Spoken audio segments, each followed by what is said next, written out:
হরে Krishna. Mayapur Nitaigaur kitchen থেকে সবাইকে স্বাগতম। আপনাদের সাথে আছে আমি জয়প্রিয়া সখী দেবী দাসী। আবার চলে এসেছি আজকে নতুন আরেকটা ভিডিও নিয়ে। আজকে আমি এই গরমে একটু হালকা পাতলা একটা সবজি বানাবো, তার জন্য ডাটা আলু বেগুনের রসা করব। এই দেখুন, আলুটা আমি এরকমভাবে লম্বা লম্বা করে বানিয়ে দিয়েছি, আর ডাটা এগুলো মানে এই যে সবুজ ডাটাটা, নরম ডাটাটা, আর এখানে বেগুন নিয়েছি, বেগুন এরকম করে বানিয়ে দিয়েছি। আলু বেগুন ডাটা দিয়ে একটা পাতলা রসা বানাবো। তাহলে চলুন দেখে নিই কীভাবে বানাতে হয়।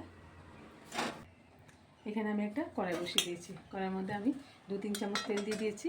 এখন এখানে আমি ফোড়ন দিয়ে দেবো। ফোড়নের জন্য নিয়েছি এই যে কালো জিরে দিয়ে দিলাম, আর এখানে 4টে কাঁচা লঙ্কা দিয়ে দিলাম।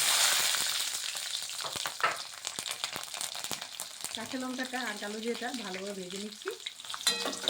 এখানে সবজিগুলি দিয়ে দিচ্ছি।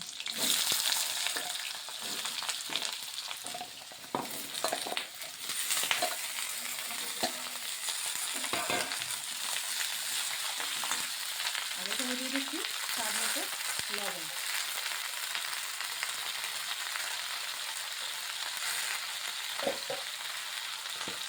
এখানে হলুদ গুঁড়ো দিয়ে দিচ্ছি, ভালোভাবে মিশিয়ে নিচ্ছি।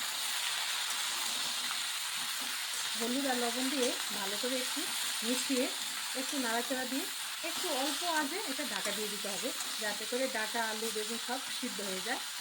এই যে এখন আমি একটু ঢাকা দিয়ে 2-3 মিনিট রেখে দেবো। দেখুন ঢাকনাটা খুলে দিলাম। এই যে সবজিটা একদম মজে গেছে। একটু অল্প আগে দেখে রাখলেই না ডাটা আলু সব সিদ্ধ হয়ে যায়। এই যে ডাটাগুলি, এই যে আলুটা দেখুন, আলুও সিদ্ধ হয়ে গেছে, ডাটাটাও সিদ্ধ হয়ে গেছে, একদম গলে গেছে। এখন আমি এখানে একটু মশলা নিয়েছি। এখানে আমি এই যে এখানে আমি একটু ধনের গুঁড়ো আর অল্প সামান্য একটু লঙ্কার গুঁড়ো দিয়েছি। সেটা আপনার চাইলে কাঁচা লঙ্কা দিয়ে করা যায়। এখন আমি একটু জল দিয়ে এই মশলাটা একটু গুলে নিচ্ছি, আর কিছুই মশলা দেবো না, একটু গুলে এর মধ্যে দিয়ে দিচ্ছি। এবার ভালোভাবে ভাজা ভাজা করে নিচ্ছি।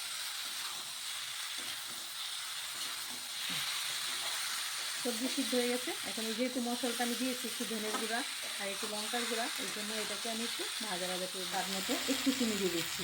একটু চিনি দেওয়াতে কী হয়, এটা টেস্টটা বেড়ে যাবে। যেহেতু ডাটা এগুলি সব একটু একটু পাঞ্চে লাগে, তো তার জন্য একটু চিনিটা দেওয়া। এটা আপনারা চাইলে দিতেও পারেন, না দিলেও হবে।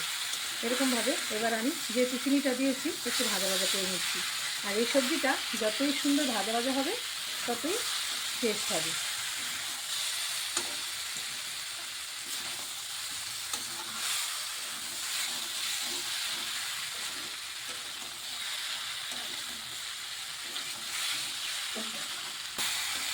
এই দেখুন সবজিটাও ভাজা ভাজা হয়ে গেছে। এখন আমি এটা রসাটা দিয়ে দিচ্ছি, জল দিয়ে দিচ্ছি। এই যে এটা চাইলে একটু আপনারা মাখা মাখা করতে পারেন, আবার একটু জুসও দিতে পারেন। আমি এটা জলটা দিয়েছি, আর একটু দিয়ে দিচ্ছি কারণ এটা ফুটবে।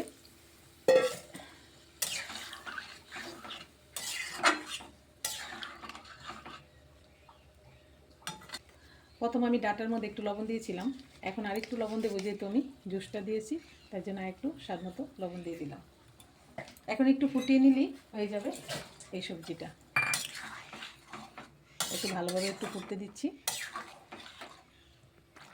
দেখুন এই যে জুসটা একটু কমে এসছে, এই যে সব সিদ্ধ হয়ে গেছে, ফুটে গেছে, এই যে হয়ে গেছে, এই ডাটা সবজিটা হয়ে গেছে। এখন আমি নামিয়ে দিচ্ছি।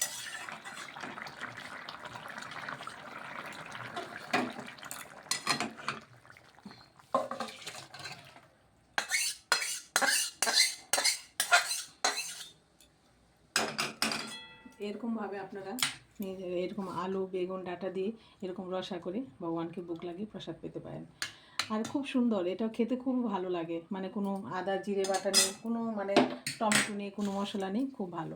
এরকমভাবে আপনারা করবেন। আর সবাই ভালো থাকবেন, সুস্থ থাকবেন। আবার দেখা হচ্ছে পরের ভিডিওতে। হরে কৃষ্ণ।